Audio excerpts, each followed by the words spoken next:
everybody, and welcome to another board game review and gameplay demo. Today I have yet another amazing game, and this particular one is actually relatively small. It takes place in two very distinct phases. It only takes about a half hour to play, but it is tremendously fun and surprisingly strategic. The game itself is Biblios. Biblios is a really wonderful filler game, especially for, if you go to big game nights and things of that nature. You can go and you can just play this quickly. It takes only about 20 minutes to a half hour, including time to teach people how to play. So it's very quick, very fast-paced. There's enough strategy in it that you can really say, you have to make actual strategic decisions on it. And on top of that, the fact that it has two very distinct phases means that you need to really think about what you're going to do and, more importantly, when you're going to do it and things of that nature. For those of you who haven't played, the idea of the game is that you are playing as sort of in order, a group that is attempting to catalog and categorize various works of writing is really the point. So you have different categories of writing, and throughout the game they change in value. So they can go up or down depending on the whims of the cards and by extension the players. And the idea is that at the end of the game, whoever has the most of a specific category of writing type will receive the points for that particular category. So you got to think not only on what types, or preferably types at least, of these writings that you're going to be gathering up, but also trying to figure out what your opponents are gathering as well. Because you don't necessarily want to step on anybody's toes. You really don't want to compete with other people because it can just change the entire dynamic of the game very quickly. Either way, it's a tremendously fun little game. We'll jump right on ahead as to what this game is similar to, though. As far as similarities are concerned, there are two major ones that I really wanted to mention, and a third that I wanted to just sort of briefly say that this happens type of thing. So the first one, the really major comparison, is with Seven Wonders. In the end, Biblios is a set collection game. The whole point is that you're trying to collect the most of a specific color of these types of writings or artifacts, whatever you want to refer to them as. And in Seven Wonders, you're trying to do that to a decent extent as well, because that's how you really multiply your point values. In this case, it's really the entire point of the game, because the person who has the most of a specific type of card will win the points associated with it. On that note, the second major comparison for me is essentially what is stock manipulation. The idea in this game is that you're constantly changing the values of these different card types by effectively you're just changing the face values on dice is how it's represented. So everything starts at 3, and then you can go up, you can go down. There's 6-sided dice, so it can go all the way up to 6 or all the way down to 1. And at the end of the game, if you win that category, that is the number of points you get. So sure, having a lot of a particular color is nice, but if it only has a single point associated with it, then does it really matter that much? That kind of thing. So stock manipulation you see in a lot of different games. One that really immediately comes to mind for me, though, is Acquire. That's one of the more common ones. Panic on Wall Street is one that's absolutely amazing that I've talked about more recently. But the problem with Panic on Wall Street is I know it's out of print, but if you haven't had an opportunity to play it, then the manipulation styling is very similar to that. And I know that, what is it? Now I can't remember off the top of my head. Oh, Stockpile is another one that unfortunately I haven't played, but I know that that is another stock manipulation game. Think that type of thing. That is effectively what you're going to be doing.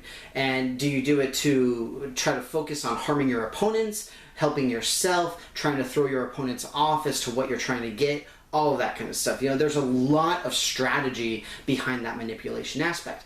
The third thing I wanted to mention is based off the two different phases. During the first phase, all of the players will build up what is essentially a hand of cards, and then there's also a separate pile of cards as well. During the second phase, that second pile is auctioned off. Obviously, I'm going to talk more about this when I go to the actual demo itself, but suffice it to say that it's an auction mechanic. And so many games have auction mechanics that I couldn't really just pick a single one. I mean, you've got things like Power Grid, you've got Modern Art, which is one that I haven't mentioned, but is a really great example of an auction game.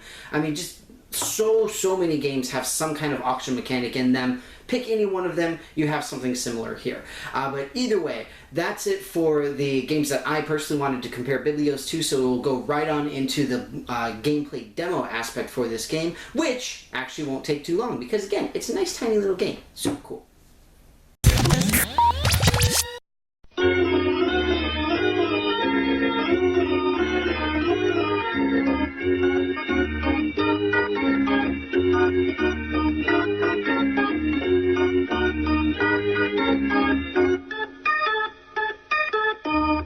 Alright everybody, we're completely set up and ready to start playing some Biblios. There's only two major components for it. We've got our main board here, which indicates the so-called stock values for the individual card groups, and then we have our deck of cards. The deck of cards is manipulated slightly during setup based on the number of players. You're removing money and or random cards. Depending on how many people you have, whether it's 2, 3, or 4. In this case, I'll be playing with 4 people, so we're going to be removing a total of 7 random cards from the game. And this is all actually conveniently printed out on the inside of the box here up at the very top. You can see with the different number of players what you are removing.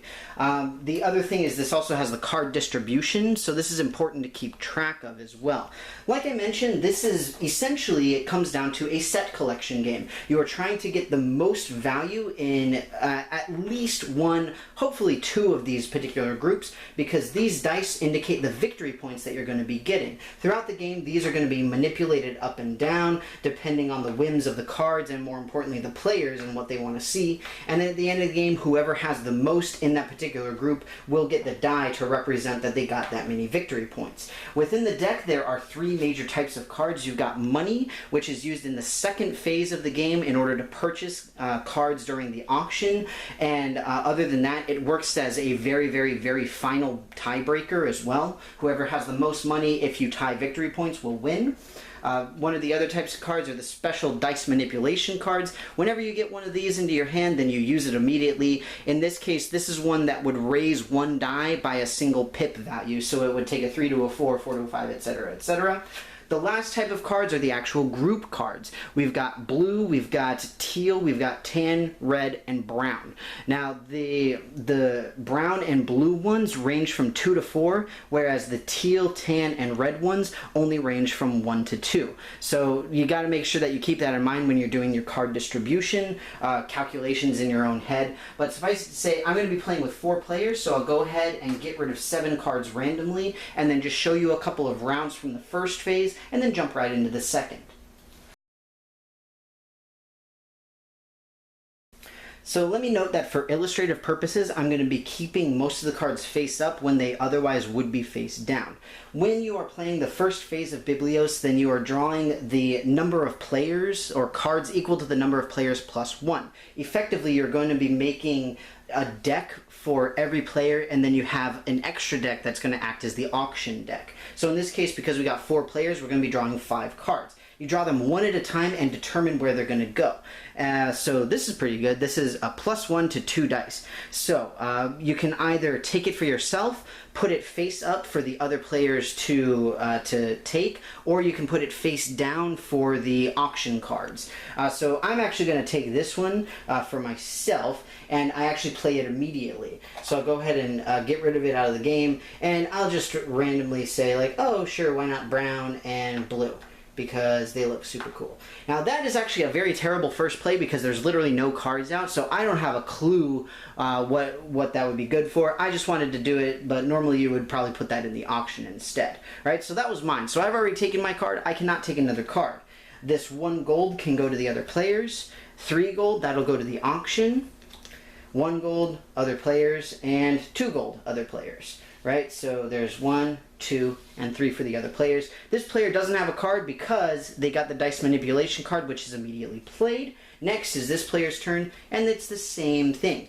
You just take a look at the card. It's a value of 1. Put that up for the other players. 2 gold. That can be for the other players. It's a little bit risky, but we'll see. Dice manipulation, we'll put that in the auction. Let's see, a 2 blue we'll put there, and then hopefully we'll get, oh look at that, we got lucky, we got a 4 brown for this player. Woo! So ordinarily, the player's cards are going to be face down. I'm playing them face up for your guys' purpose so that you can see what all I'm doing. But now the players will go and they will take their individual cards here, just like that, right? And then you just go and go and go. With every round, you build up each player's deck as well as the auction deck. Once the deck is exhausted, then you go into the auction phase. So I'm going to go ahead and I'm just going to randomly distribute the rest of the cards so that we can just jump right into the auction portion and you can see how that part works.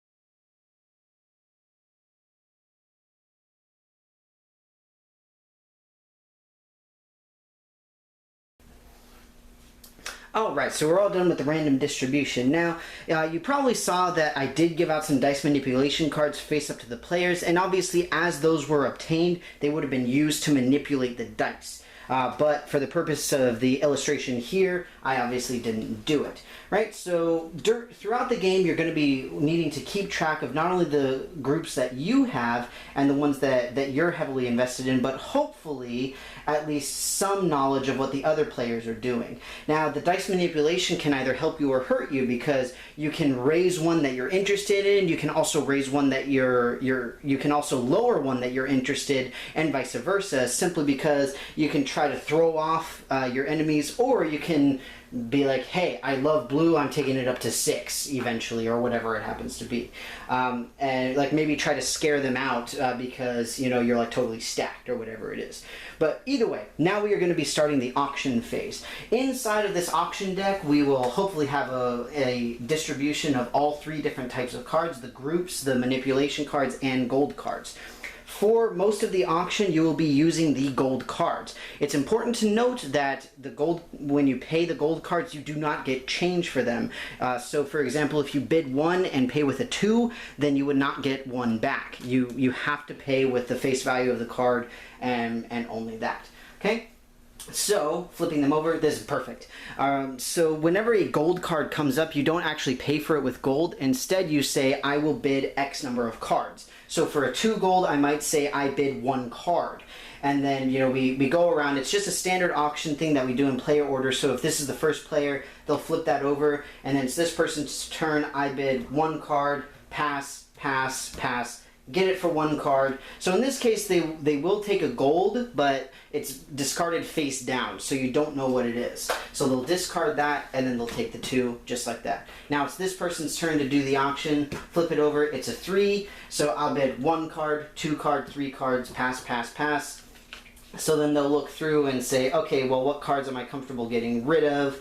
And they'll say, well, here's a 1 gold, here's another 1 gold, and then this one. So again, when it's money that you're buying, when it's gold cards that you're buying, the cards go face down. When it's a group card or a special card, it's face up though. So this is this person's turn, and this is a 3. So now we would use gold, and we would say, I bid 2, 3, 4, 5, 6, you know, etc., etc. We just go around. Just like any standard auction, you go around until everybody except one person has passed. That person pays, and then, you know, that's pretty much it. So do note that at the end of the game, gold is only good as the tiebreaker for victory points. If you have 2 people that are tied with number of victory points that would win, then the number of gold, the amount of gold in your hand breaks that tie. Other than that, gold has no purpose outside of the auction itself. Now, the other major thing is whenever you're trying to determine who has the most in each individual section. So, for example, if we're tied on browns, let's see, this person has brown, right? So what we're doing is we're counting the face value. In this case, this is a 3 for the brown.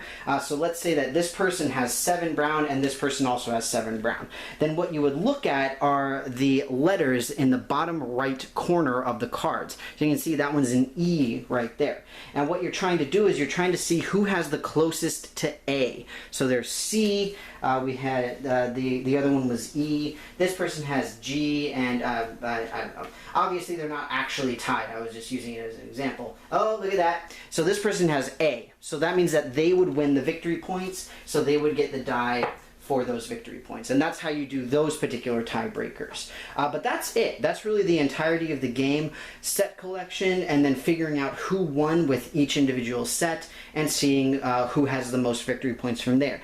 You can see that it can either be a very close game or a very far game, just depending on how well you are manipulating the values of the cards that you happen to be heavily invested in, and hopefully flying a little bit under the radar. But as I mentioned, it is an incredibly strategic game, a lot of fun. I absolutely love it. But that's pretty much it for the actual demo itself. So I'm going to go right on ahead now into my general conclusions as well as the pros and cons. So that's it for my actual demo for how to play Biblios. I hope that you enjoyed it. Like I said, it doesn't take very long. It's really not complex, but at the same time, you can learn and play it within a half hour, but there's so many important strategic decisions that you have to make that it really does have a substantial amount of depth to it. That said, we always have pros and cons for this, so we'll go over some of the pros first. And one thing that I wanted to mention as a pro is actually the game box itself. You can see it's a very small box, but I love the way that it looks because it's designed to look like a book. And I just think it's kind of cool. And I didn't mention it in my video, in my demo, but the way it opens is with a little magnetic clasp. So I don't know if you could hear the snap very well, but there's actually magnets inside the flap that close it together. It's just a really cool way to store it, and very thematic, obviously. So that's really cool. Again, the major pros: I love the fact that there is a substantial amount of depth and strategy in what is literally a very small package. I love the fact that you can learn and play it in such a short amount of time. It's a game that has a lot, or rather a surprising amount of replayability. It's one that you really won't get bored of too quickly because every game has a very distinct dynamic to it. Even if you're playing with the same people, you can play it 2 or 3 times and still feel like, okay, that was really a fun game. Whereas with other games, you play it 3, 4, 5 times, then you're just sort of like, this game is the same every single time. I'm not having a good time playing it. With Biblios, I personally have not run into that. I find it to be very replayable and a lot of fun in that sense. However, we always do have several cons. For this one, the cons really aren't that big, but they are very important. One of the biggest cons for this is the luck factor.